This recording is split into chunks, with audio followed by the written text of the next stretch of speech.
to run my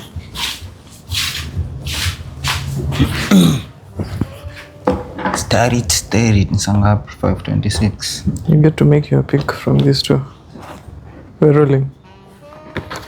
Pick that. Hi. We are just kidding. We are rolling. Alright, starting in 3, 2, 1. What's up, everybody? Welcome back to Serious Talks with the Klan. I am your very able host with the most, Tarrique, and I'm here with... The boy is not your boy, Nyati Kodoro. What's up? What's up, man? How you been since the last time I saw you? Been good. Venye tunakuwa nikisema hapa hii wiki hizi nakimbia haraka. Things are moving fast. And I feel like lately I've been into trying to create a rhythm. And I feel like right now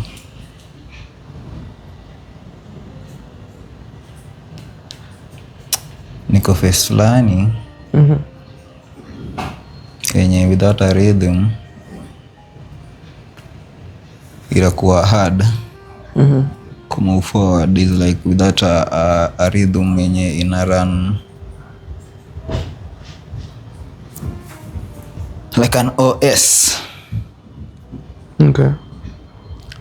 So like unakwambia about system iko building, so I feel like I need to build something else, another frequency. Because right now we have these weekly projects zenye tunadu ya podcasting.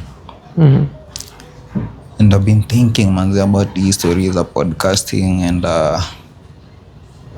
just the creative industry, because you know right now I'm a creative, but says now as we are doing it, we're not doing it as craft too.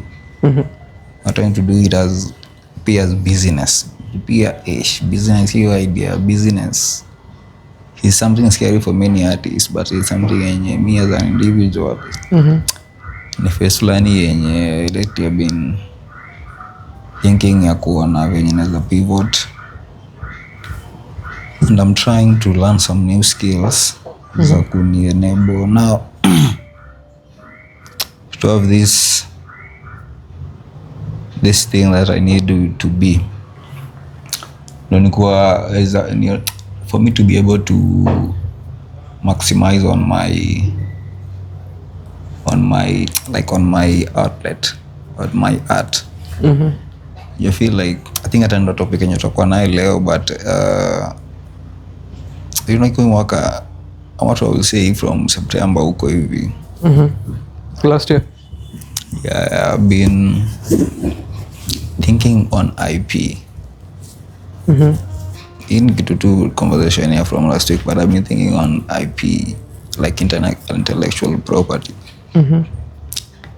Na juu pia nakuja kurealize I'm making these things, I'm hizi vitu zote tunadu, but kuna ile kitu yenye kitu in a way kuja kuenda you as an individual unabaki, you have no value yenye una create. Interesting. I feel like as an artist I'm just creating easy value, but the value is not structured in a way yenye inaweza go for generation, because building wealth see to something yenye unaanza. Like right now I'm thinking of like building to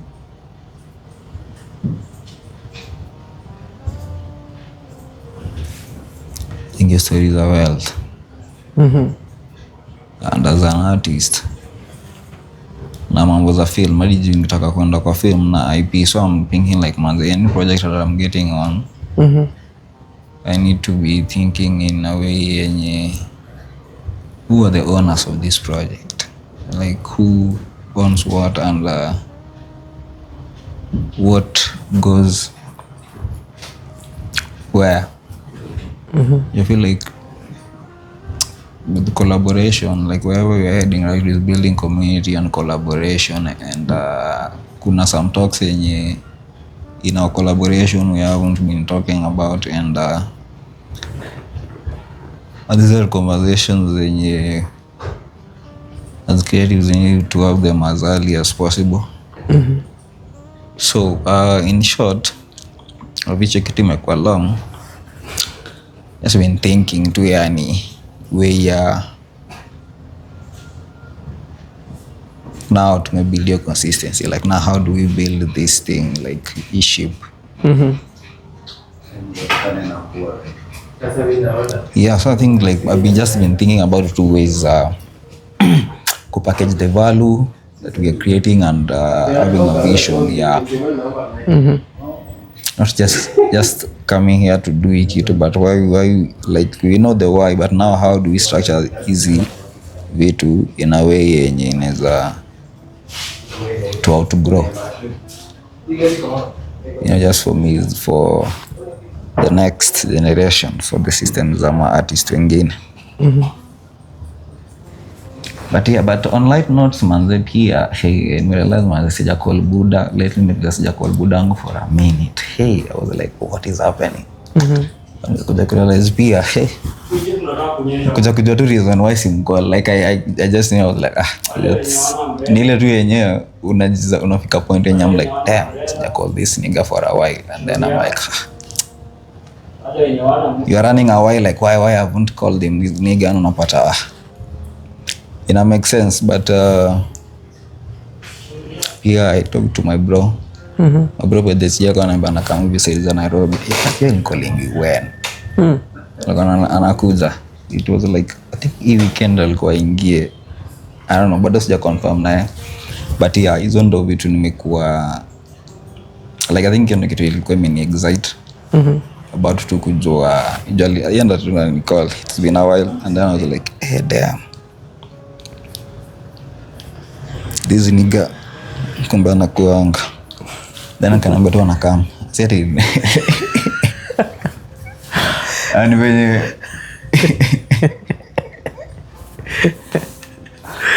that's the thing nakuanga tu. I think as a creative I get into my world daddy when someone calls me, I'm like god damn it, I won't call these people for a while. It's like you get into this world and you know there's a people around you. Yeah.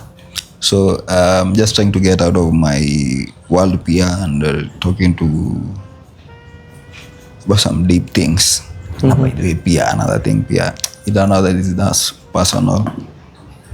The goal too is I'm trying to do. Kuna something that I'm trying to achieve for this year. Yeah, and those are things that I've just been thinking about. Umekuaje manze? Najua nimeongea sana. That's why we have a podcast. That's our therapy session. Oh, that's interesting. Thank you for sharing. That is very, very deep. Like that's a very good deep answer. And thank you for sharing. Well, I've been doing fantastic. I've been doing fantastic, beautiful, excellent, spiritually, physically. I'm still on with my fasting. I'm agnostic, by the way, so please, I'm not tied to any religion. And being an agnostic person basically just means that you acknowledge there's a higher power. So that's something I acknowledge, and it feels good to not be tied and held down by strings and being told like you have to. But and it's amazing. The year of the fire horse is absolutely fantastic. I'd like to invite you to my first live performance this year on the 14th of March 2026. I'll be performing some tracks that will be in my upcoming debut album. Yo, what I tell you. You're planning on having an album this year? Oh yes, of course. That is my one goal. That's good. It's good. Yeah. Just wait for an album.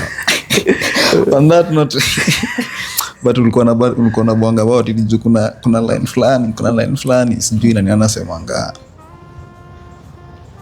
Can't remember the line. Just go on. Oh, yeah. Once wanauliza sijui album nini. There was an artist mwenye aliulizwa hivyo, but waendelea. Was it Major? Not Major. Ama Nyashinsky. Mr. Right. Oh, I don't know who that is, but I'll look him up. Yeah, so I've been continuing with my fasting journey. It's been fabulous, really nice. I'm getting a lot of clarity.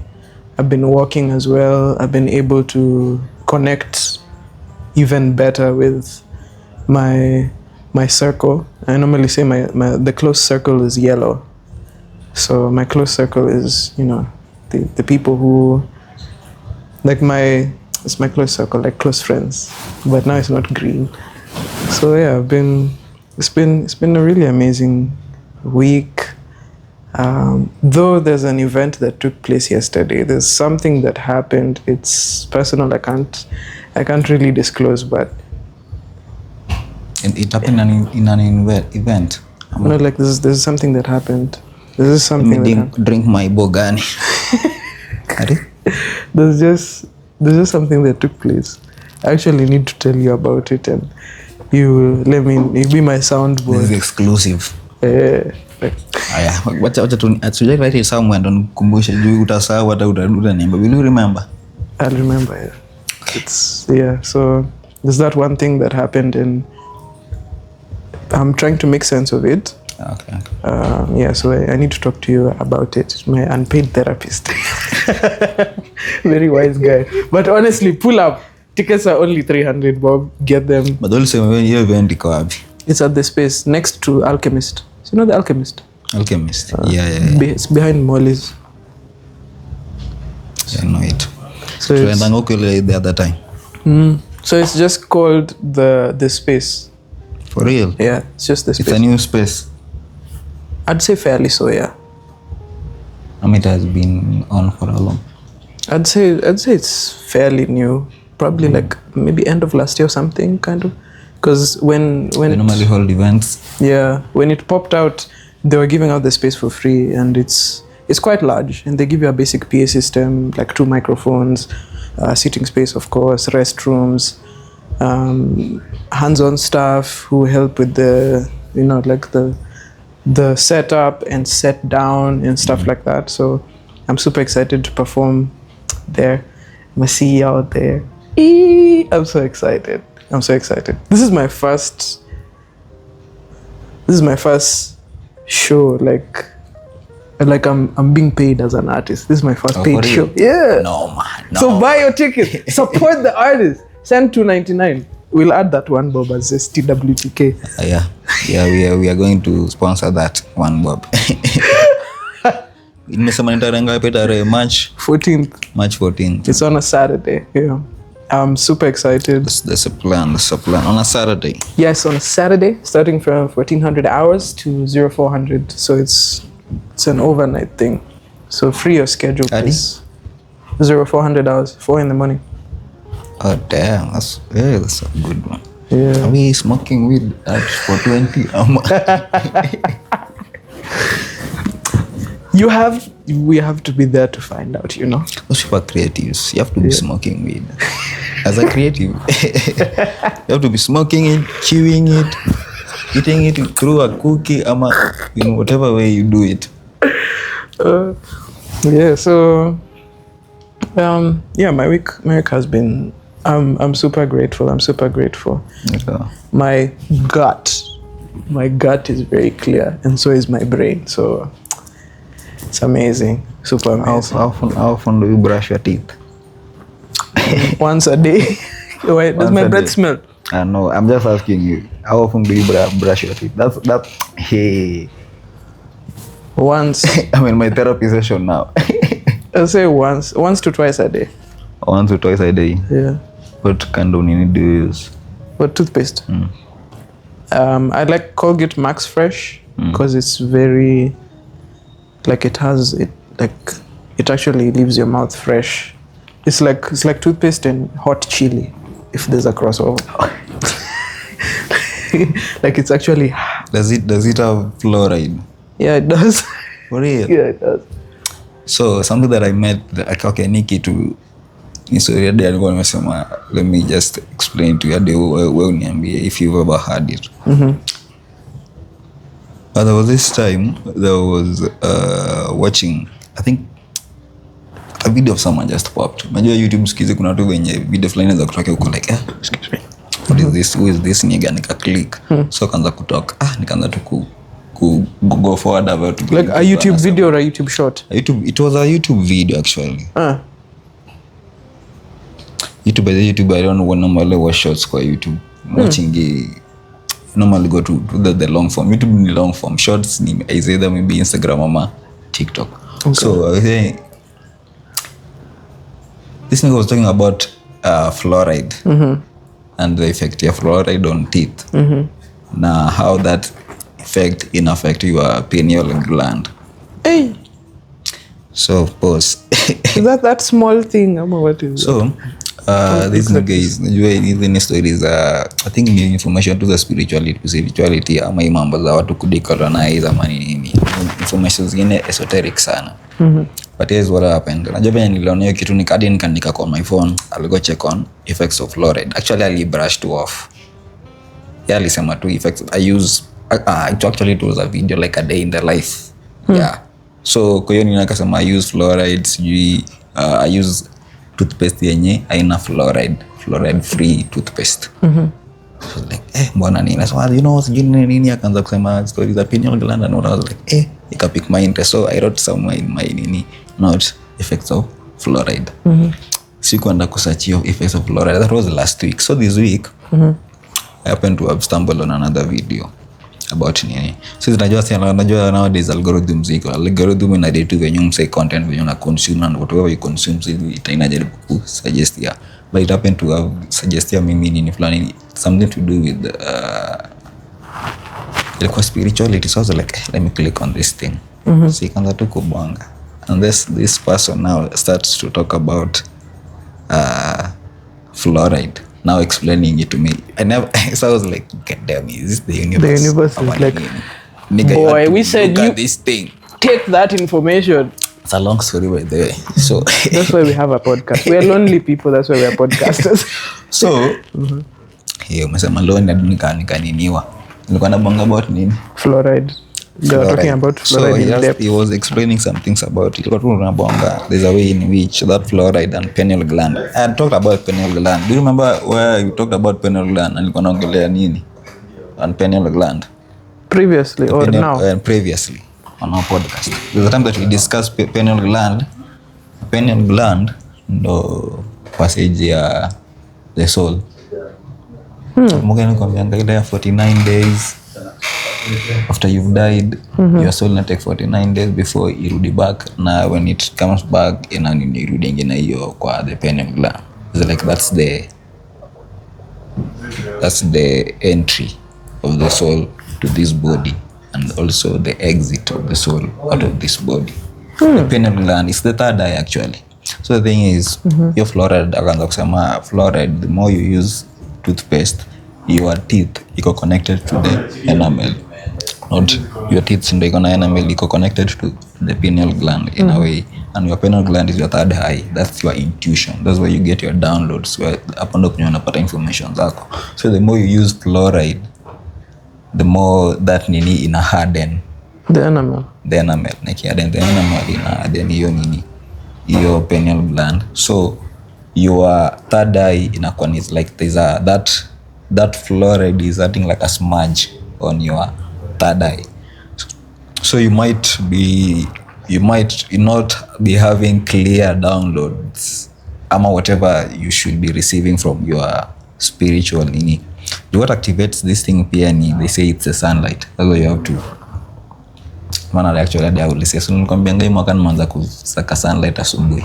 Yeah, that's like easy story to zina pile up to that one. Just pia ilikuja na stories na fluoride. I was now doing that nini thing. So when alikuwa amesema I was like God damn it, so there's a connection to this thing. So do you know hii mwaka actually I bought toothpaste mara moja na venye ili nini nikachananga nayo, so niko na brushing vitu meno zingine. I've decided to buy trees. Crazy. meno. So I was like two men. Maybe I will say pia ni kusema ni venye saizi I'm on a budget, so cost yangu nikasema tu do even need a toothpaste. You don't need it. Story na cost niko do even need a toothpaste. Hata sugua tu meno na ni do some nini na that's very real. I relate. So I was like there's no need of nini. So hii kitu kuja kuniambia was like is either I'm just overthinking. I'm an overthinker. I overthink.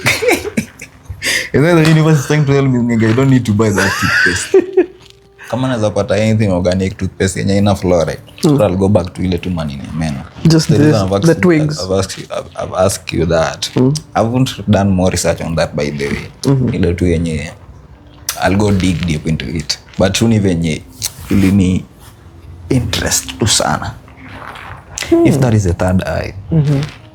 Do you know this kind of products venye tunatumianga, by the way, if that's the third eye, there's a way in which some things zinaweza affect how it works. You as human beings, kuna meals zenye si tunakula na kuna some meals that you can't eat. Otherwise you might find some people are eating some things, so people can't eat some things. Again. So I don't know if ukiwa kwa hii journey ya nini, there's something that along the journey kuna some things zenye you should just be getting information fulani zitakuwa kwambia inaweza kuwa zina kuchallenge in a way yenye zina challenge my normal system zenye zimekuwa. They will say that was like hey god damn it man, but I don't know man. That is very thought on that. That's very yo. I'm still ingesting all that data. I do know that fluoride is not very good for your teeth. I didn't know like about the spiritual connection really. Yeah. And then someone else who also told you something about that was Ronnie Pilot. Actually we will love Ronnie hapa pia kwa hii podcast. Ronnie pia anakuwa na vitu zingine na like nigga what are you saying?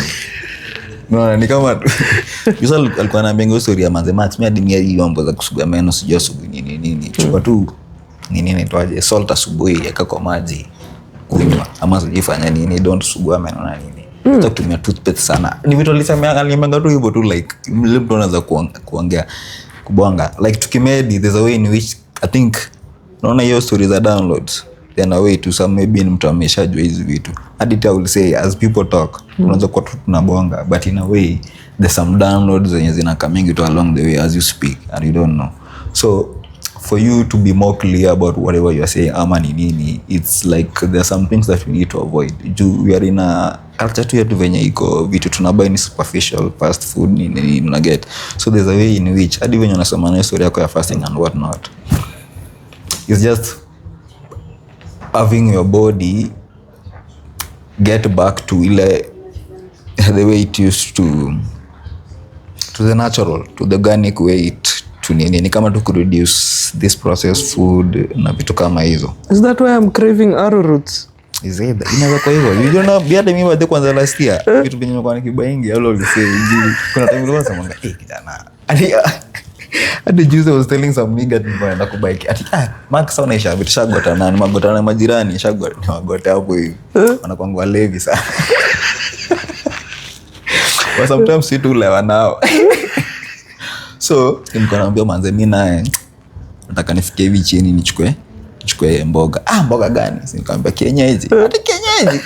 Sasa akacheka like nigga kwani sawa nataka kuchukua kienyeji. Like what's wrong man? Kienyeji nyama manini? Kienyeji mboga. Damn, say skuma. I'm like nigga, I'm into kienyeji nowadays.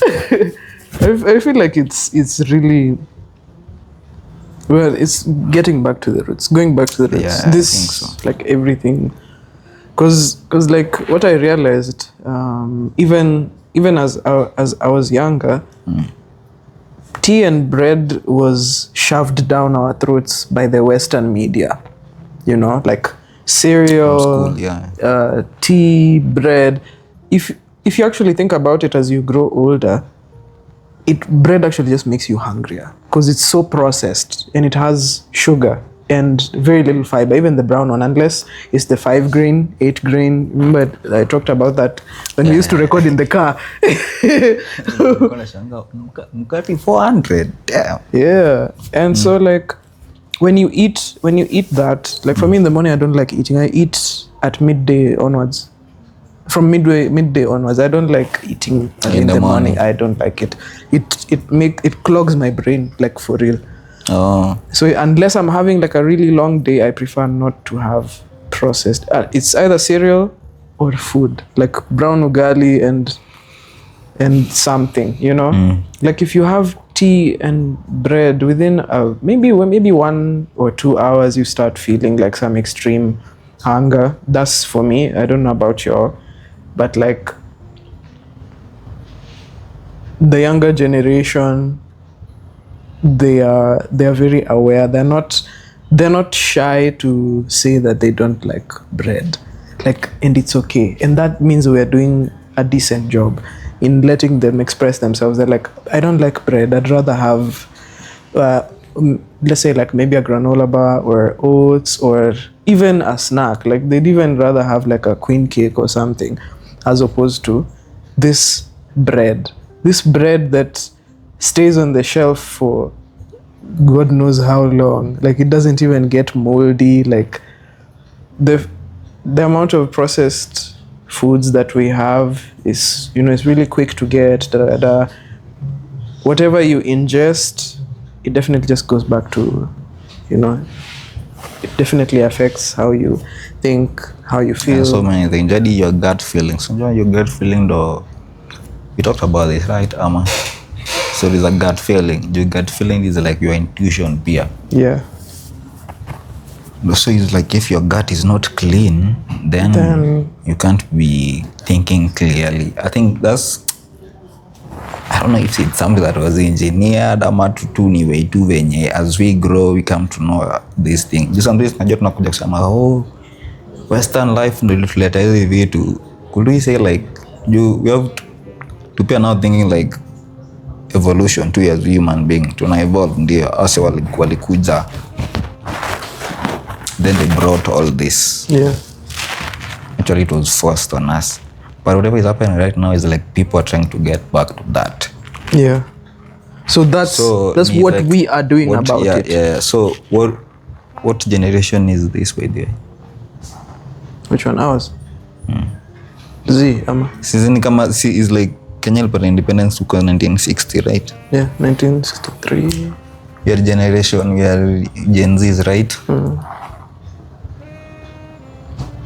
And the ones after us are Gen Alpha and then next gen. Yeah, so I think from kama like the third generation now. So ni from my Gen X. So budangu ni msazaliwa 1960. So ni Gen X. No, he looks young. Mrasta said, by the way, you guys look at like so much. Hey. It's like, damn man, even when like nikiwa mzee. It's alright. Actually, she said that is exactly how you're going to look. Everybody see the stories huko nini. So ni ile tu like now we are like the third generations in Gen X, millennials, then the Z's, Gen Z's. So like the third generation now inaanza kunini. It's like this thing is going to take like maybe less 3 generation. Gen Alpha, kama now we are awakening it. Yeah. Generation yetu ina awaken people about hizi vitu. And then now generation the Gen Alpha are now going to put, we are awakening it, pia we are building the system. Yenye now the Gen Alpha watakuja ku build from that. So itakuwa ni easier for them to maneuver as they build. Kila generation iko na vision yake. How they want to do things. So come together, whatever they'll be doing. So even right now, for a generation, imagine Z, whatever artists are doing in their own spaces,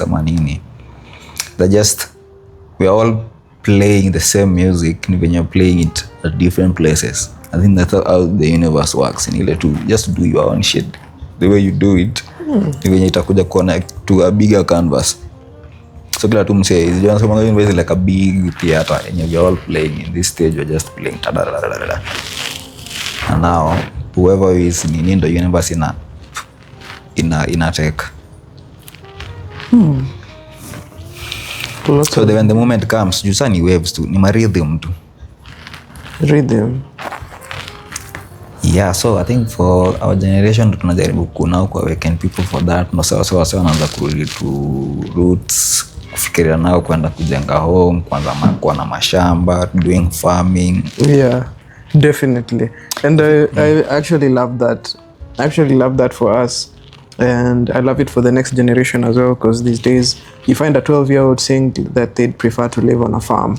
You know, I really love them. I'm normally being challenged talking with these 12-year-olds who can talk. Actually, like, wewe ni kama utanusumbua sana ukiwa adult. These are the generation we are going to now be our employees, kama yenye tutakuwa tuna nini, our collaborators wenye tutakuwa nao. Yeah. So I think for every generation tu ni kuwa na see the gap and now see how can we make it better. I absolutely love having conversations with children. In Hellspawn by HBO. Hellspawn. Hellspawn. Have you told me about that series? Yes, I have. Is it an animation? Several, yes. That since okay, tell me about it. I forgot the writer. I know, is it like something McFarlane? No, somebody. Anyway, yeah, it was provided by HBO and it was discontinued back in the day.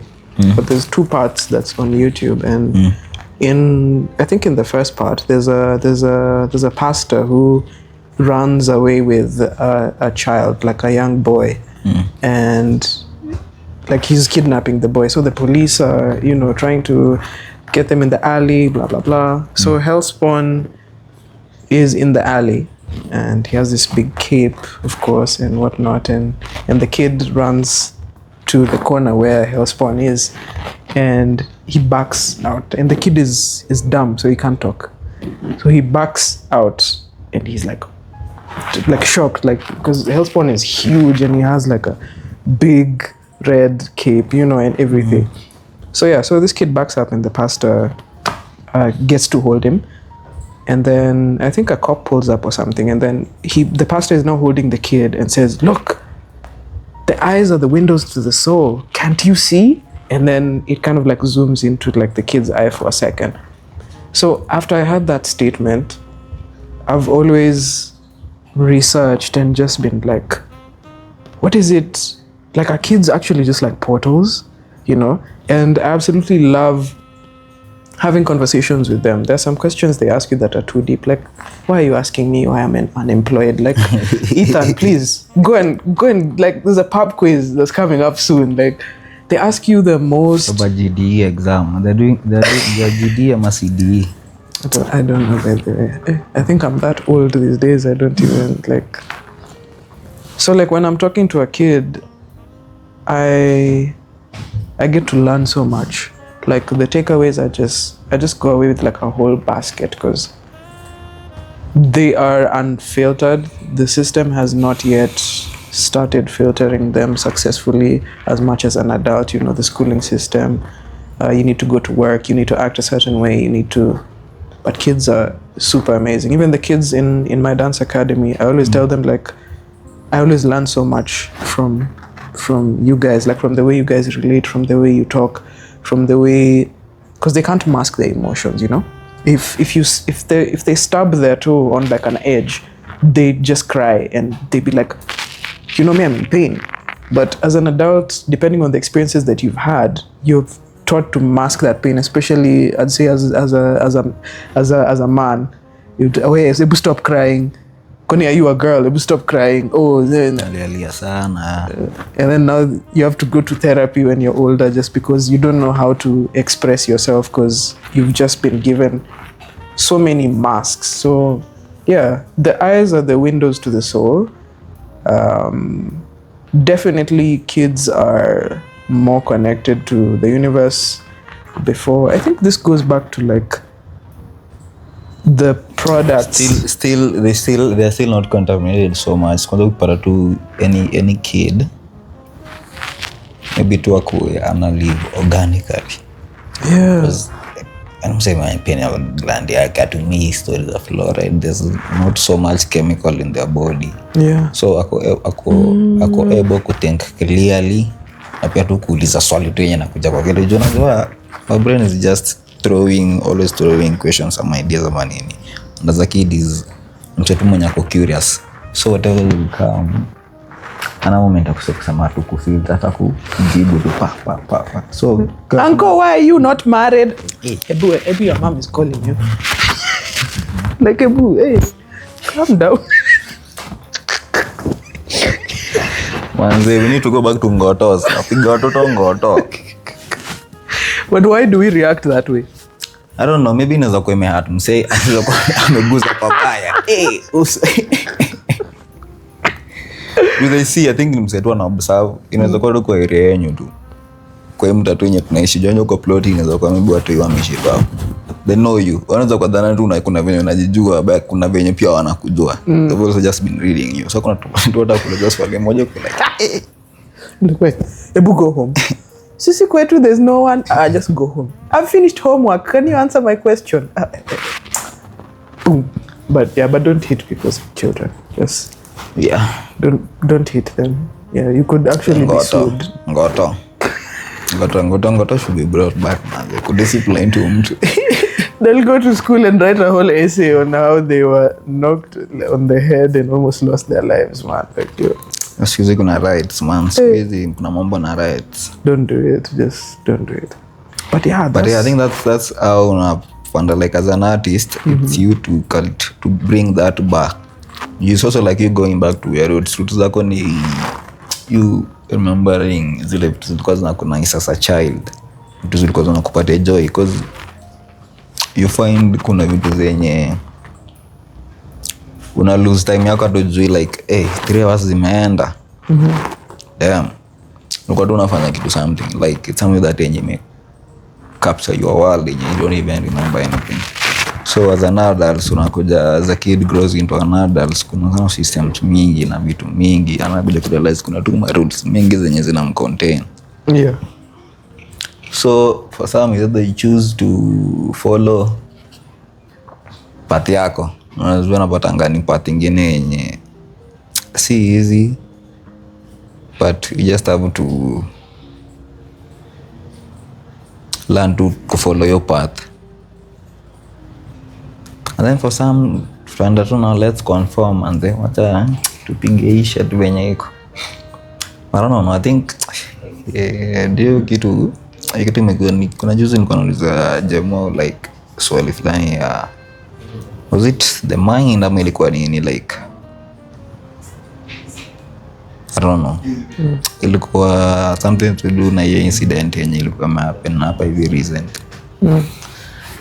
I was like, man, I don't know what push people to some things like the human mind and how fragile it is, because fragility whatever can deal with and whatever you can deal with is very different.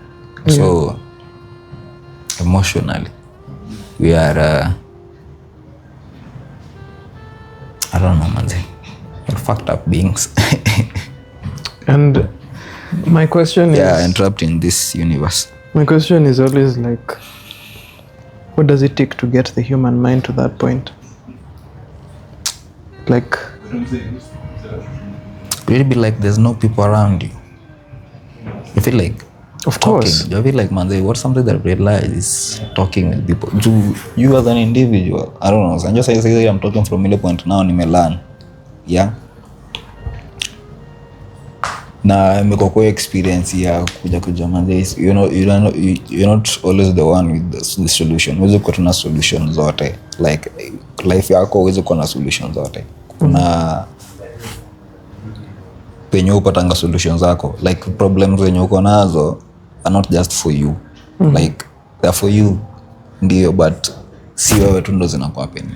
Kuna some people who have gone through that. Kuna wase wenye bado wako kwa hiyo jani ya kwenda kwa hiyo. So by then unakumbuka nisemanga kuna kwa life ni kama we are in different journeys. So ni ile yenye whatever you're going through saizi kuna msee fulani alishapita hiyo nini. In a way universe will always show you that person.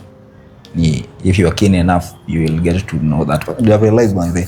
There's Someone always, who has conquered. Someone has conquered the same struggle. if you're having a struggle and you also know that I have this struggle and you need help with it, there will always be someone mwenye atakuja kusaidia.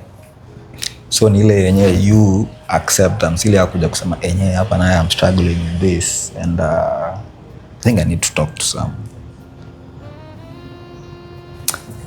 It's hard for people. I will say hadi mimi naweza nikiangalia kwa hiyo stage because I've been there, ile point yenye kuna tu vitu zenye zinago mind yangu na siwezi ambia mtu. Do some things I think kuna I don't know. If you are na kuangalia yenye there's some things that you can deal with on your own, but kuna some shit. But manze, mental health pia ni kitu real yenye ile spectrum yenye tuko ni different yenye for some people the insanity go very high. Some people naweza sema ni sane, it's like to just everything is just ni fulani ka thread fulani ni how sane are you. Yeah, so it's different for each one of us na kila mse. That's a tough question, man. I don't know, man. for me I feel like I have been like at that point severally, I'd say, especially when I was younger in my life, just because I think we should put like a trigger warning. But for context, what are we talking about? Yeah, that's trigger warning. Yeah. Trigger warning, we're going to be talking about self-harm and suicide and suicide ideations. Yeah. So please, if this is triggering to you, you can please skip the section. You have a time stamp, utapiga tu kata. Yeah. Ndapale uruka kwa quickfire. So like when I was younger, I'm an only child, you know. So I'm used to being alone. And as you said, the brain throws questions at you. It's constantly just asking, like an analysis machine. And it's always on. It's always like, okay, so why? And you know, these are questions that I couldn't really answer myself. And then I don't have anyone who's close to me at the same age who gets me as well. So the next person would be an adult, and like approaching an adult and asking them all these questions and stuff, and you already can read the room, you know.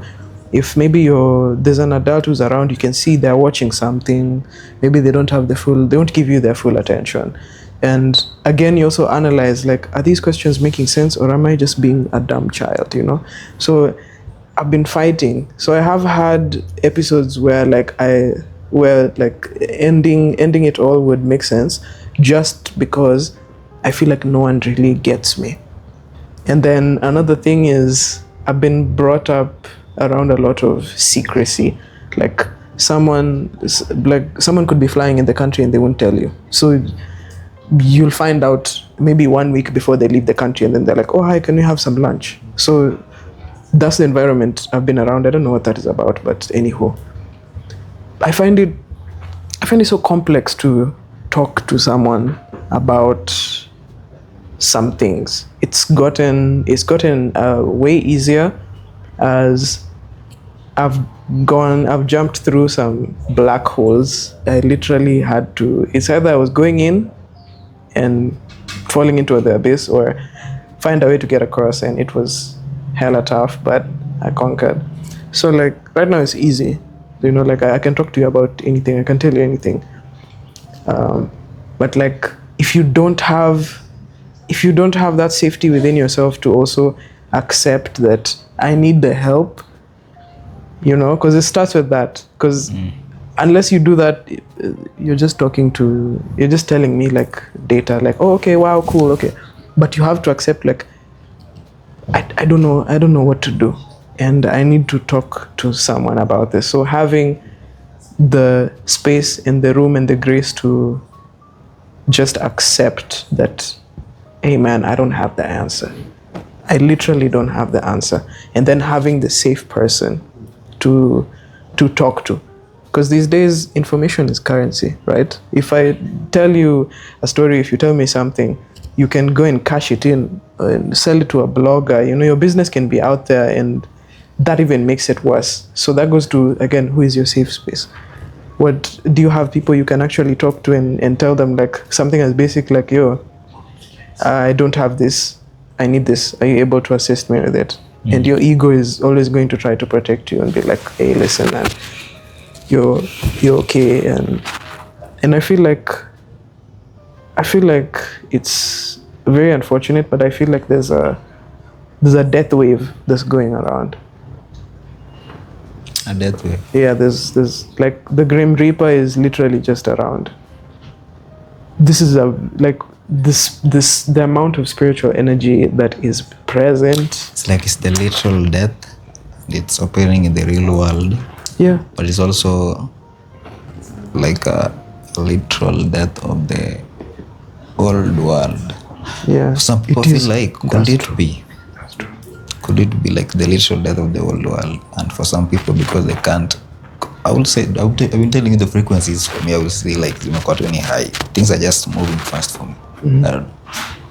And if things are moving fast, it means your thoughts are also moving faster. Just the using things again. Yeah. So if you're someone who is like stability isn't that good, like mental, and you don't have that space or people that you can talk to, unapata whatever thought that comes can drive you to anything that you might be thinking at that time, kwa moment. So it's either you ride with the wave by either seeking help, because it's normally indicated as like, man, at this point I need to seek help. I need to like, now I can't.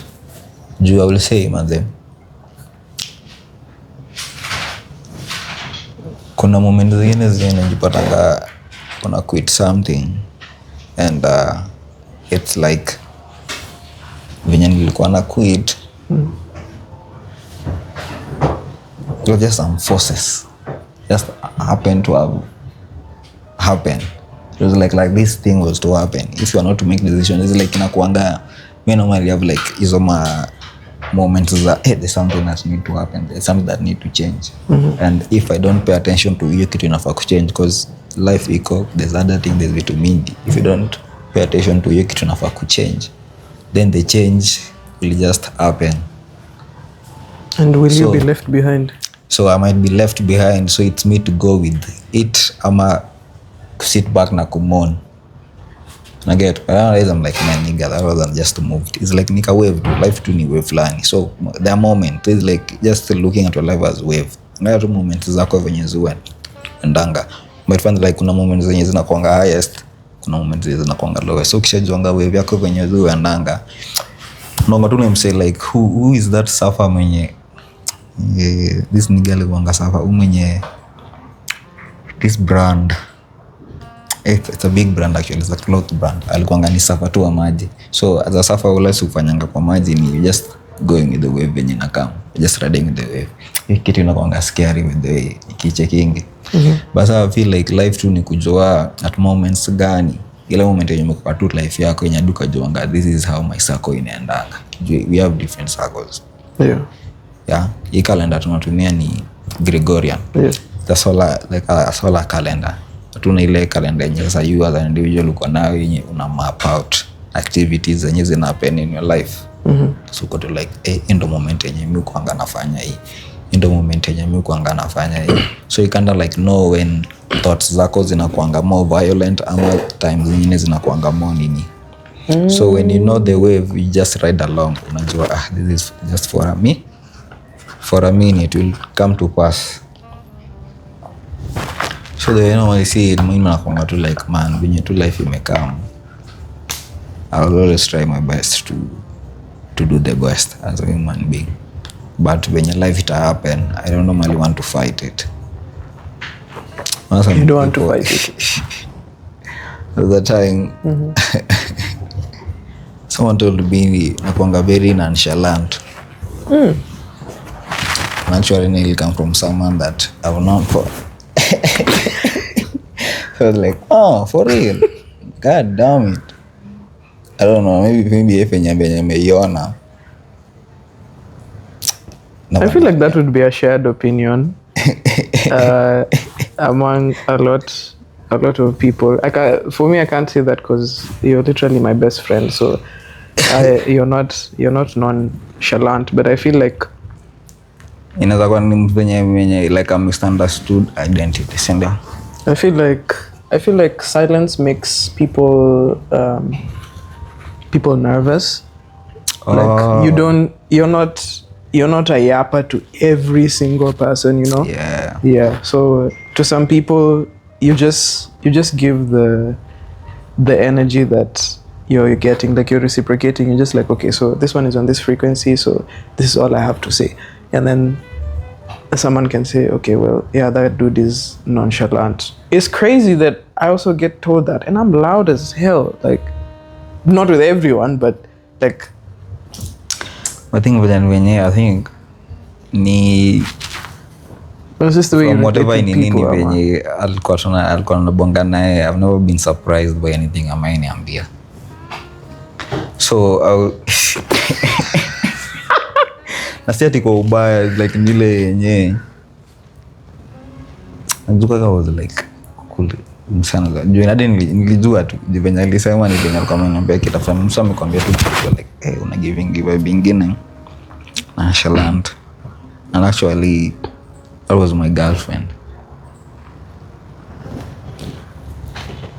I was like, oh, that's interesting. You've known me for this time. Like ni kitu tu ni kama jainambia. So it was like to acha tu kuongeza like you nini that nini. I'm not surprised though. I could actually tell.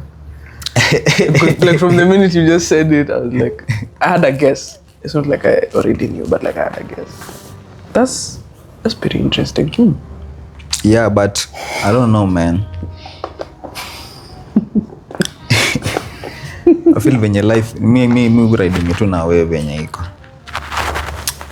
And that's just you. You see, sometimes even when we're chilling with say the rest of our crew, like whenever you have something to say, you find that naturally all of us just keep quiet because you don't say much. You're not like a verbal communicator. Yes, we have a podcast, yeah, but this a dedicated time where you know, like, okay, I'll talk for 2 hours. But like for you don't talk too much. I don't even think you can overshare actually. Me by the way, it depend I say me I talk to people. I realize engagement yangu na depend when nani na pia tu energy yenye utani give. Juu most of the people I will say yenye pia wamekuja kaingia kwa sako yangu. Kuna tu like kuna at some point kuna conversation deep zenye siwa vingi. If you've never had that with you, then hapo hivyo unaweza sema umse ana give you energy na nishalani nini. Yeah. But me like in every person nilikuwa nayo kuna conversations zingine zinakuanga deep. Jada will say most of people wanakuanga na msee nini. Some nigga ni notice it to last year actually. I was like so like bullying back. Utakuja kumonga na mimi mtana oversharing. I was like nigga, this is very nini. So am I also not supposed to be telling you my nyama nini? And I'm like nakonga tu na siza tu story, and then mimi nakonga tu hapo hivi siza tu story za msee. And then talk about na ile moment yenye ndaka time yangu ikifika kubonga ndabonga. So I think giving a vibe yenye msee yake kuja kubonga na mimi, we will say a few, but kuna ile moment yenye now is like ni moment tu sasa like kama umeingia kwa trance nyingine, so just talking, just yapping. But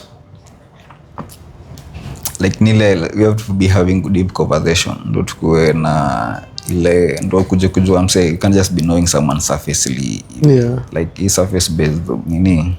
You will say like there's so many things. As an individual, I will say I don't know so much about my friends. Na pia mimi naweza kuwa ni vitu mingi tu zenye bado hawajui about me. Na mimi sema ni life. As life move on, ndo it's layers. Life ni layers mingi, and each individual akona layers. So ni ni you as an individual kuona at what moment una peel which layer. Ndio napata msemo unapata for the first time but nigata kuambia vitu mingi uko like damn.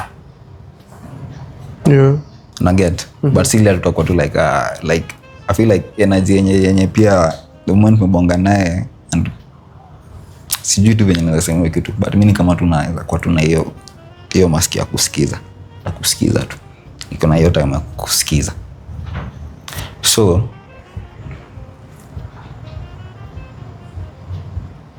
I would say like me out here many people unaweza pata na like hiyo conversation. I will say some friends kuna watu wanabonga about mimi na anazania about friends wake. I'm like nigga hizi vitu si unaweza bonga tu na beshte wako. Yeah. For me I feel like ni kitu easy, ni kitu I can just talk about it but for that person at that end penye yako that's a struggle for them. Yeah. So nile pia tu kusikiza mse kumunderstand ile level yenye anatokezea and then na kuona if it's something that you can help someone unaweza help ama if you know unaweza mrecommend ya mahali juu you know. Do you know allow me to interrupt you. Yeah. There's another good habit that I got from you and it's a habit of not talking about someone who's not here. Oh. Yeah, this dude, you get the minute you just start talking about this person said that, he'll just remove you, like he'll just bounce. J. Cole did that when they were recording, when they were at the studio, was it with Caesar or Summer Walker, and the lady started talking about someone. He stayed there for 2 minutes and he dipped. He was like, this I'm not here for drama. Yeah.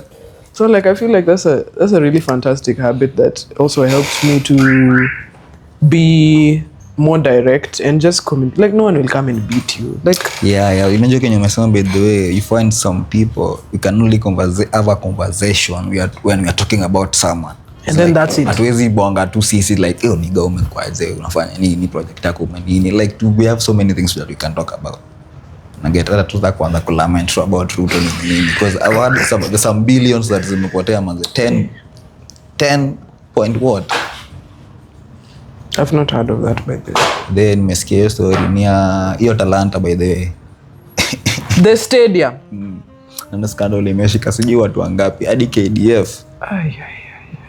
And the way they released a nice drone shot of that, I don't have anything nice to say about that stadium. I think but hizo ziko. So I feel like manze right now tunafikia point yenye we need to have hizo conversation. I would say to hizo kwa communities however uncomfortable zitakuwa ama zitakuaje. Your daddy si tunasema tuseme tu ama tutaongea background. Actually, like we need to have people when you have a different opinion to ile perspective. Yeah. Ya kujua para people thinking about this na hii. Mbona ilikuwa tukuja tubonge about IP leo, si ndio? On IP. Intellectual property.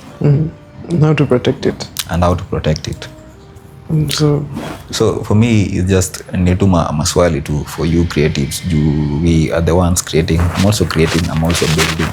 And we are all building this thing. Isile tu zile maswali za kuuliza ama kama nimsiko kwa hiyo process. Natuambia tu even though mimi nilifanya tukafanya na juu as we are building we are helping each other. Inaweza kwa kuna kitu yenye sijui na kuna kitu yenye unajua. Right now the way I see things are going is like kutokana na history za independent media, things are just coming up. People just building communities around ile kitu yenye maybe inaweza kuwa ni around a shared topic kama nini, something doing connect together but as you are in there kuna vitu zenye new unabonga about. So through your independent media hey manze my train of thought says zinaanza zinaenda. Let me pause kwanza. Let me drink my bogani. Whether this brand will sponsor us. Nimeitaja sana. Is that a yogurt? The yogurt, what is it? It's a yogurt. It's a yogurt. It's a probiotic. What does that mean? It means it has good bacteria. Hey, big words. Probiotic. Yeah, it has good, healthy bacteria. No, we have a ton of bacteria. We have the good one. I think we have E. coli on top of our skin, but it's very deadly if it gets into your skin. E. coli. Damn. E and then .coly. Of course, the E stands for some name that I cannot recall at the moment. But yeah, is it ECLO something? Yeah, but what I was talking about nearly to how do we now package this and say this is your property, because this is, we're just talking, this is intellectual, we're just having conversation. Mm-hmm. Again, and it's not tangible. Yeah, it's not tangible. Mm-hmm. Now it's like, how do we make it tangible? Mm-hmm. And do what? Create an IP around it. Yeah, for me, I've been something on ownership, like owning your content. Mm-hmm. If I will speak as a filmmaker, like right now, content yenye ama film tu nataka ku make, mm-hmm, as a producer, as a writer, as a director. Mm-hmm. I want to follow your path yenye nataka ku own rights, mm-hmm, za whatever I'm creating, and whoever is in that team also has something akona say kwa hiyo film na part yenye alikuwa amesema. Is like as teams, mm-hmm, we're all creating something as creative. So right now we should be thinking intellectual property, go do a research on it. Basa tu ni ile kuona how do you own your content, like you as an artist, music, mm-hmm, yako saizi ikininiwa mtu akikusu anza kusema hii nini, do you have the purpose to say like this is your content, ama to feel do you have the rights watu wengine kuchukua wake kwa platform yako kusema this is your content again, because you're just having content ndo hiyo kwa now people know this is yours, but on paper it is not written, ama there is nothing anywhere. Ina nini to even to contracts and whatnot if you took amazing. So it's like as we do, unajua tu venye tufanyanga smoke, by the way, kulikuanga tu na hiyo, I think we didn't have contracts for each team mwenye aliplay. No. There was no contracts in there. So let's say ni kama hiyo project, just an example from your project imeenda Netflix imeichukua, si ndio? And maybe the only person mwenye alikuwa ni gitu ni the producer, and alikuwa tu na rights na everything, aliandika, nyinyi tu mlifanya kazi, si ndio? Mm-hmm. So meaning hiyo yeye akiamua aseme I'm not giving you anything, ni hivyo ndio imeenda, because there was nothing written on paper, mm-hmm, to prove that you were part of this. It was just written but not on paper, anywhere. I feel like right now in any project ama whatever people are creating, ama as a creative, whatever you're creating is like whoever you'll be involving ama you're collaborating with, mm-hmm, these are things that you need to be able to talk about. It's like whatever you're creating is ujue tu tunadu tu kitu for fun ama ni we are creating a business, na tukujua pia this is a kitu yenye takuja kutu outlive.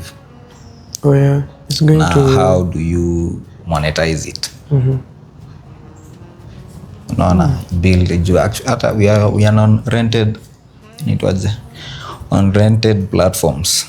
Yes, it's not like we are on platform. So ni whatever you are doing right now is building that community, like to create your visibility, also kujua exist. Then out of the people that will get, even if it's 100, mm-hmm, 100 people ni watu wengi, hata 50 people who can do something, wanaweza do tu vitu. So it's ni ecosystem yenye na energy control too. It's like we come together to know what can we do.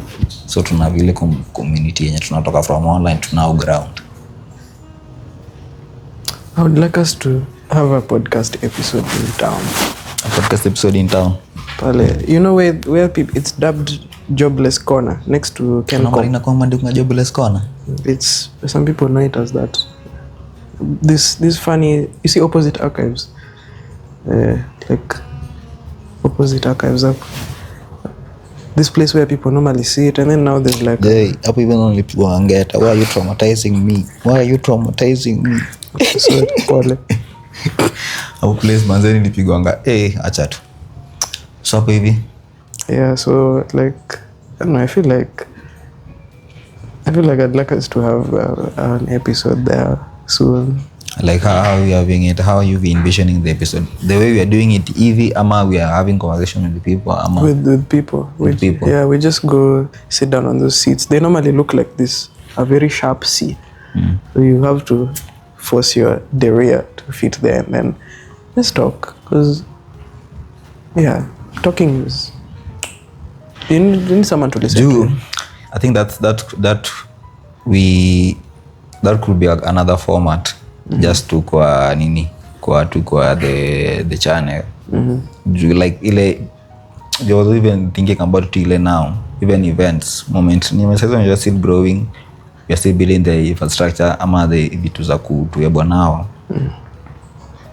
to get things and be able to go there. Unajua going there you need a team. Yeah, we do. Yeah. So as we grow ama as we tunaona, we can go to these events pia, we talk with creatives, tunajua how are they thinking about nini vitu kama hizo. So tu ni kama tu like us in the street na kujua street inasema nini, what are now people saying kwa grau. STWTK on the streets. Yeah. Bas. So I think that could be just another segment yenye tunaweza fanya, so we see like kama ni kitu yenye we do monthly, tunaenda kwa street, just sikia ma creatives wanasema nini, ama tu just in general watu wanasema nini. Even the photographers, just talk to the photographers. Like hapo hivi we are just talking as creatives. Yeah. But pia there's ni kama tu community ya creatives, but as humans. Yeah. Tu watu wenye wako tu kwa vitu different, people are going through vitu mingi. Unapata nao hakuna maybe in each community the people who wako na voice yao. Sasa watu wanachanga voice wao, maybe alikuwa ngani baba, sasa baba saizi hayuko. So they feel like they don't have someone wa voice ya their issues ama vitu kama hizo. So they like now, so if they get people who can come to kwa ground na kubonga nao, they see value in that. Get to interact na wase live ilikuwa yako. Is there anything that you wanted to say before tuende kwa nini? I'm very, very content. Very content. Thank you for asking. Do you have anything you'd like to say? I don't have anything. So we're going to transition. But yeah, I've just brushed on your IP. Nimeongea through it ni juu. Mimi ndo naanza. Well, it's something we follow on IP. I can say follow Mike Mutenyo. He's a talent. Yeah. He's actually, go follow him. You'll get to know how to like register your content and whatnot, as you should. And there was also a talk by anaitwa nani, Anyiko Awoko. That curator. Yeah. She's at the Kilele Summit, maze. For real? Yeah, Anyiko shout out to you. Yeah, akona nini fulani alifanya on intellectual history na IP. Alibonga na some stakeholders kwa hiyo issues za hizo IP. Na mostly they were on artists ama musicians. Na mambo za rights, collaboration nini, who owns what.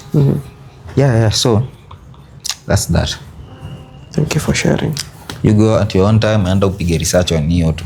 Yeah, protect your property. Your art. I wonder what the questions look like today. Number moja, you have 5 seconds of unskippable audio on every Kenyan's phone at 3 a.m. What do you whisper? God damn it. I have 5 seconds of unskippable audio on every Kenyan's phone. Meaning, you can't skip this voice, this audio. What can I tell you?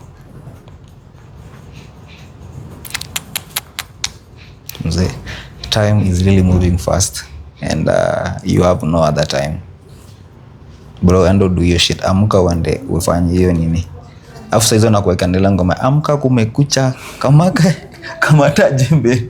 Inakuanga jembe na what napanga.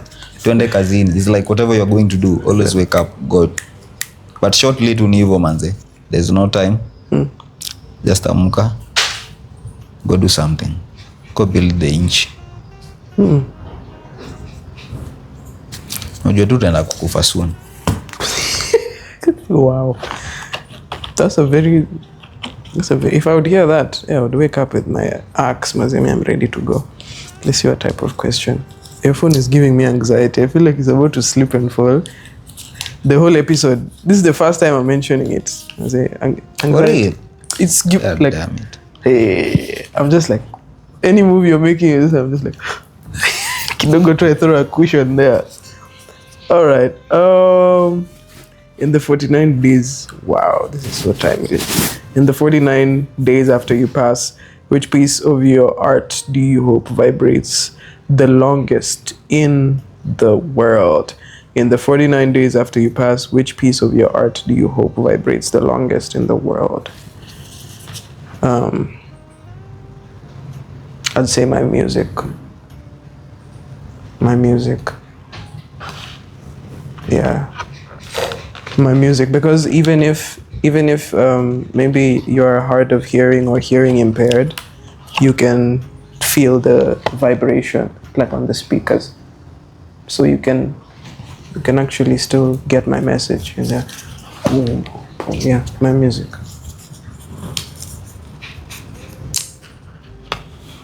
And have you created that music already? Yes, I have. And I'm yet to create even more. Juu, hey, tebu nisomee Swahili. It's very deep. In the 49 days after you pass, which piece of your art do you hope vibrates the longest in the world?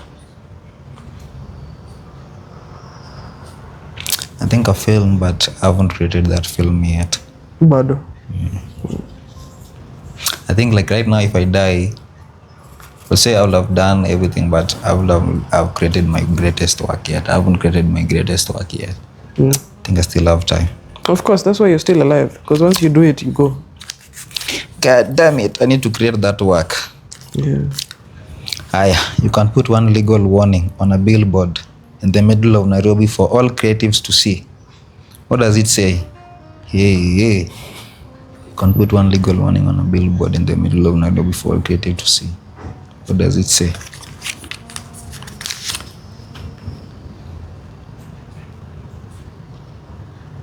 Why are you creating the art that you are creating?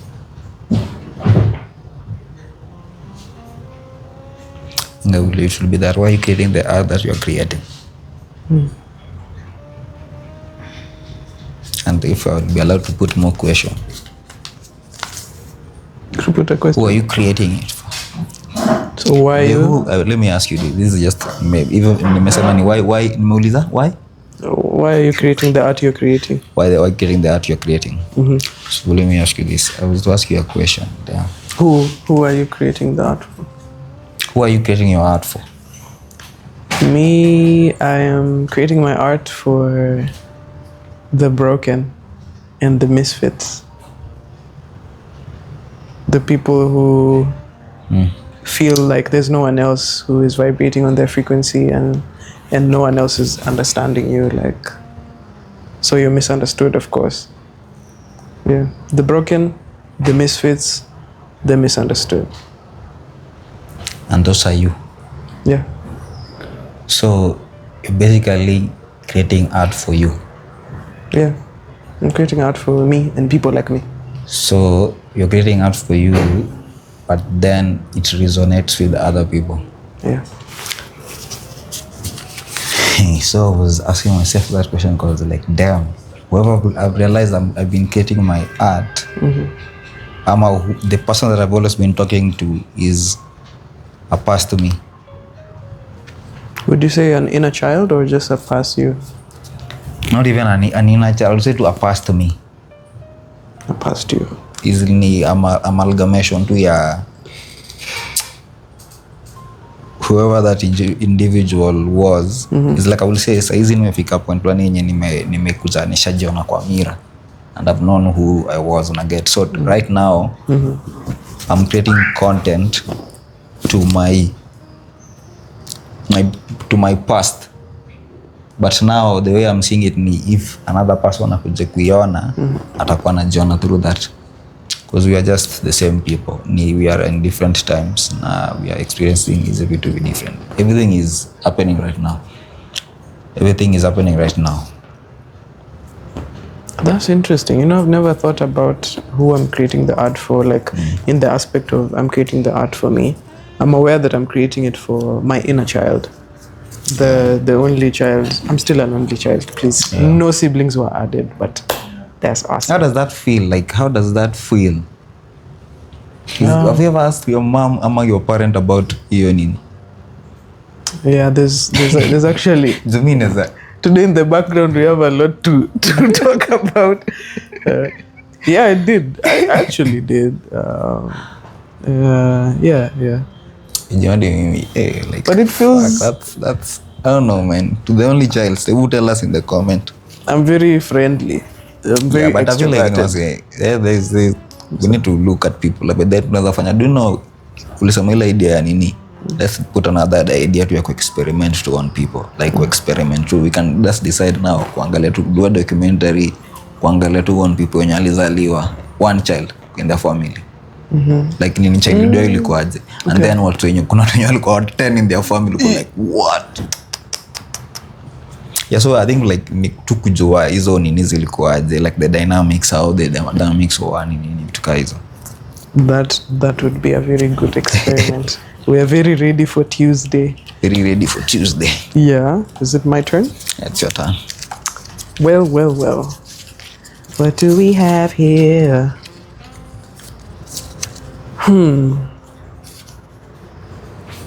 Okay. I believe, what is this? If we audioed your creative... That's crazy. If we audioed your creative energy today, what's the biggest... Audited. Oh, audited. If we audited, okay. How do you even spell audited? Like, bro, it's not even a word. Anyway, if we audited your creative energy today, what's the biggest leak in your life right now? If we audited your creative energy today, what's the biggest leak in your life right now?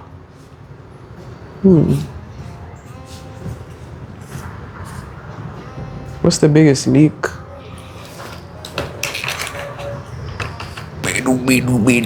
I don't think I have enough information to answer that. Still got to think about it. Yeah, so pass. Yeah. You know your leakage, your creative leakage. Yeah. You know, and that on answer tabu niulize. If we audit it, wait. You realize auditing your life, by the way, in a way, you're so creative, but you might find, like if I found I got a leakage kwa penye time yangu inaendanga. So kinda like I need to wana venye time naweza yeka kusikuwe na leakage. Like line. And all time kusikuwe na leakage. Okay. So what I would say... What is your answer? If we audited your creative energy today, what would be the biggest leak in your life right now? My biggest leak? I think ni time tu. Nimejua kuna time nimekuwa nikileak somewhere that hiyo time nafaa kuiweka mahali. Right now, like I feel like right now nimefika mahali. I was auditing my financial and what not. So like been auditing my financial, right now I'm auditing my time, by the way. Very, very, like being very, very detailed with every hour and what not to come here. So I kind of like decide, I find like sometimes I can spend so much time in research, I can spend so much time editing, I can spend, so napata kuna moments when I spend so much time in something, maybe I could be doing other thing at your moment. So yeah, nile could try to find your leakage ya kujua okay, at this moment nafaa kuwa nafanya hii, at this moment nakuwa nafanya hii. And by the way, on that one nilipata app fulani inaitwa blockers on nini. So on that app you can block your time in 10 minutes in a way. So like unaweza ka 10 minutes. 6 block is 1 hour. 12 block is 2 hours.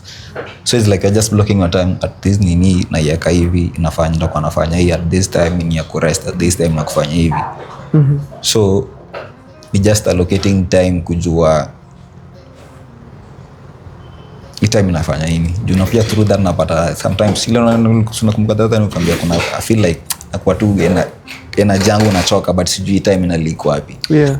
So feel like ni hiyo ndo najaribu nao coordinate to your time nijue nalikuwa wapi juu sometimes nataka niamke mapema but I realize later nililala saa nini the other time nililala saa ngapi.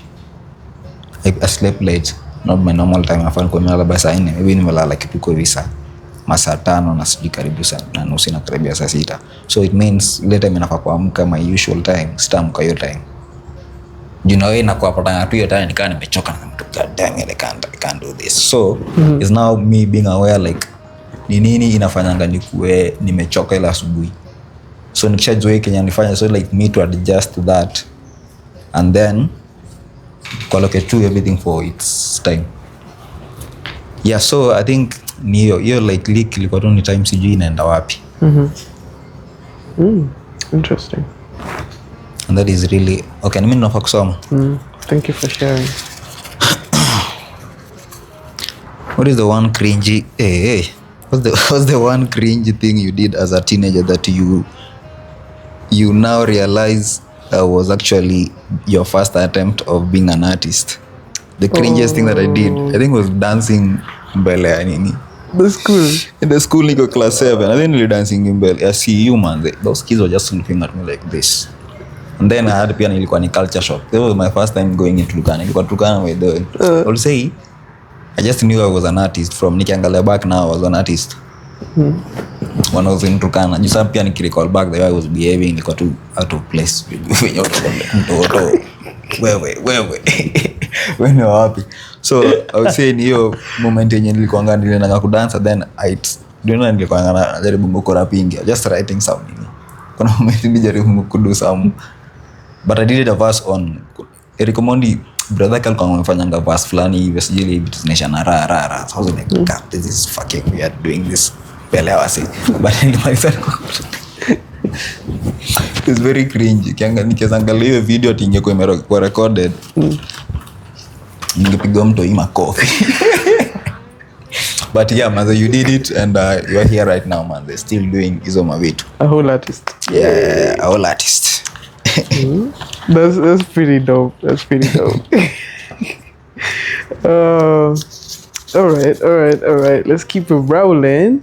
You're on death row, but you can only eat a meal that represents your worst creative failure.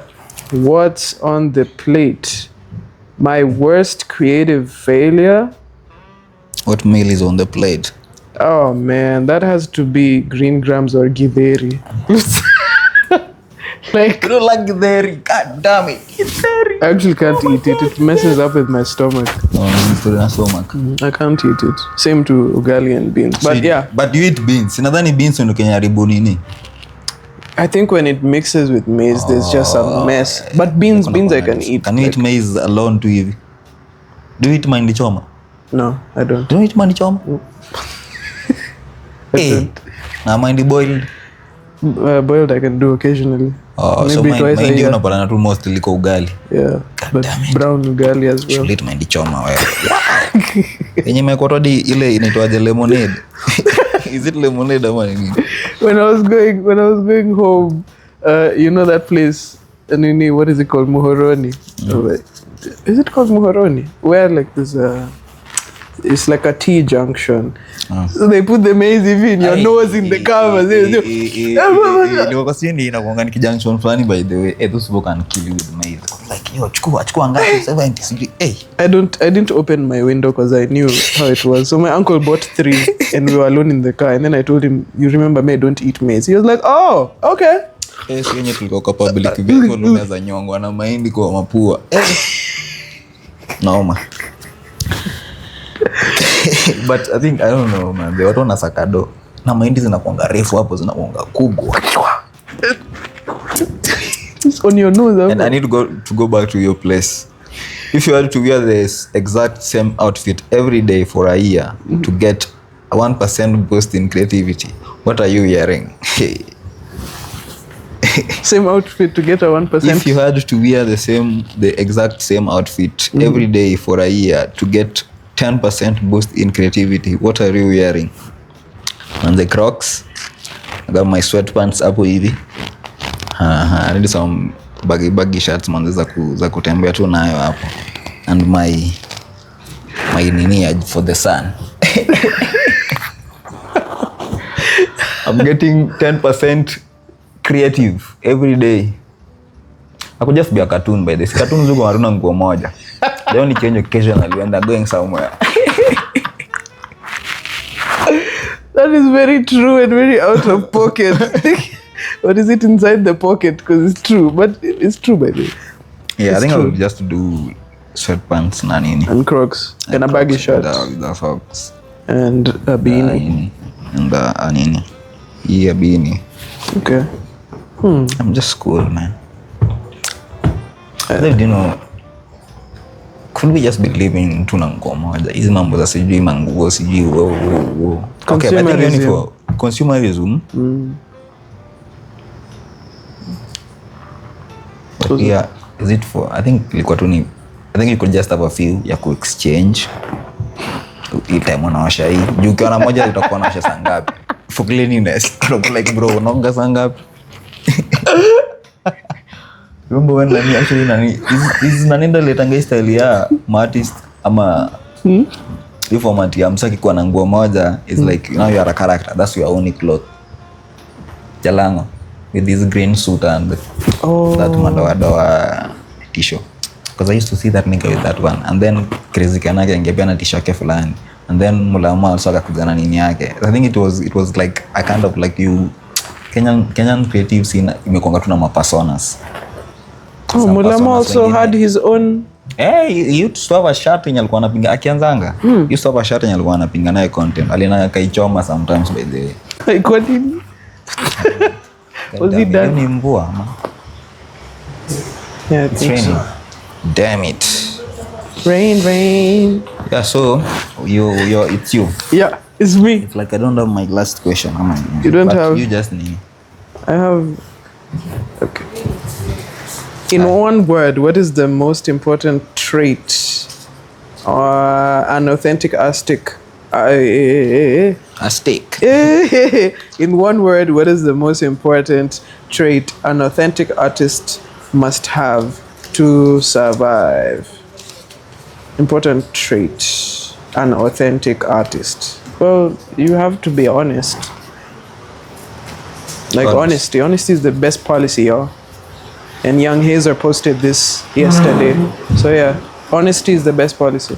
So honesty. Honesty and honesty on one specific. Honesty to themselves. Because if you're going to be authentic, you have to be real and true to yourself first. Because how are you going to be authentic with other people yet you're not authentic with yourself? You're not real to yourself. Yeah. So you have to be real with yourself. You have to be honest with yourself first. Yep. You gotta be honest. But the way on this one, hii question ilikuwa, you can put one legal warning. Legal ni abadhi ilikuwa ni story na IP. One legal warning ni, then you need to assumed ownership is not ownership. It's like it has to be written somewhere. You don't have to assume anything. So register your art. Protect your intellectual property. It's a very important thing that you need to do. Protect your property. Oh man. So umesoma ngapi? I think I've read 8. Wait, is it 8? 1, 2, 3, 5. Read 5. Yeah. You had 4, so hiyo ni yani. So this is yours. Wanda ulikuwa umezia Kasimba? 1, 2, 3, 4. We read 4. 4. This is yours. Take it. I can't take your questions. Pass it to. Nitanisomea mimi naweza kuwa na mangusha. The question. But it's all right. You can travel 500 years into the past or 500 years into the future. You can never come back. Which way are you going? You can travel 500 years into the past or 500 years into the future. You can never come back. which way are you going?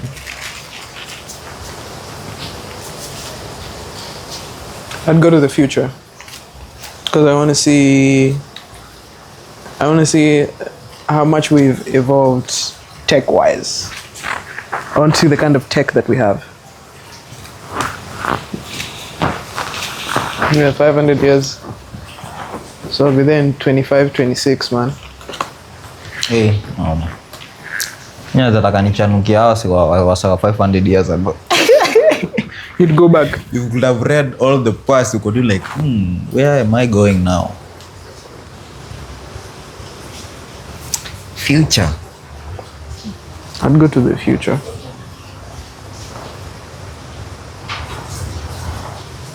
Where would you go? I think I'm someone who loves history. I will go back. To the past. Naambia unajua nini? Yeye ndiye yenye uko nayo bro. Yeye work baby. Yeye ndiye yenye unasema so is they work. We have nothing like this. No, it's not working, man. Just be telling people the truth. But then like you're heading into the unknown. Into the past? No, you. Oh yeah, I'm heading into the unknown. And I'm very innovative. So I feel like in the future I'd have so many more resources to just like create and stuff. Definitely the future. I want to see what the cars look like and stuff. If I go back to the future, if I go back to the nini, it means I'll have all this knowledge. What are you gonna do with it? I think I will create a better. Could I don't know. I think kuna maswali zingine tu zenye I don't know. Normally kama what if 2020 was deleted? Ooh. Oh, we know a ton of delivery companies. What would you miss if 2020 was deleted? TikTok. Well, wouldn't miss it entirely because it used to be like, called music. There's something that has really, like, we'll say, was like a pivotal thing. Ama ni kitu tu yenye ndo like inaweza kuwa ni lesson ama just anything tu. 2020 was the first feature I ever had in music, so damn, I wouldn't have, yeah. The one that I did for George Theory. It's called Embakasi West. Was the first time you had your feature? Yeah. This is the first time I actually pursued music, like actively. I got into a studio and I would miss that. For sure, for Sheezy. It's a lot, man. It's a lot. What would you miss from 2020? If 2020 was deleted? But then you know, find that 2020. 2020 kitolewa, it means my grandmother ata dedi. There's also a really was mwenye alikuwa ngapo hivi akudedi. It also means singe join shule. It also means you having your own time. That solitude. You learned, me personally, I learned a lot through your solitude. And through solitude is where you learn, because that's when you go into your dark side and kind of like get to do the work now. You can't do the work in a loud when you're always everywhere, busy. Yeah. Oh. Yeah, man. So, hey, we've talked, right? On our podcast. yeah, we really talked. Yeah, it's been a really dope episode. We've talked about some interesting things, and as always, we really appreciate your viewers. There's some who have talked to me personally. I've heard you. Please sit tight, and it's been a very wonderful journey to just build this community for artists. So yeah, thank you for engaging with the content. Thank you for responding. Thank you for reaching out. Thank you for vibing with us. I've been your very excited host who has a show on the 14th of March 2026, so pull up. It's going to be an all-nighter, of course, and I'd say be you and be different. And remember to think for yourself and feel. Tulisema this time pia tunafeel it's 7 sharp, man. God damn it. It's my time to commute. I'm supposed to be commuting. Bye, y'all.